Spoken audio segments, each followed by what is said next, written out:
Segment of CoastLife is sponsored by Coffee Rendezvous. Today we're going to be using the French press to brew our coffee.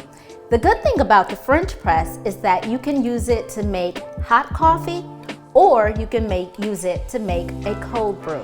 Today we're going to be using it to make a hot cup of coffee. I chose to use just a small French press. They come in different sizes. I like to take this to work with me because I know that I can use it for that quick cup of coffee.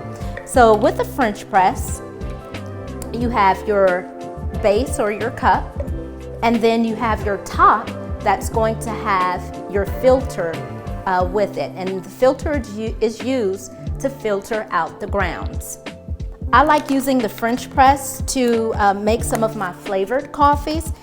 I'm using Morning Prayer today, which is chocolate, caramel, sweet cream, vanilla, and a hint of coconut. We're simply going to take the grounds. Now you can use as much or as little coffee as you like. It just depends on how strong you like your brew.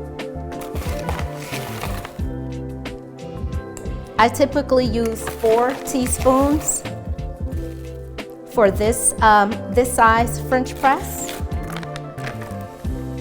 So once you have your grounds added to the press, you're going to simply pour in the water.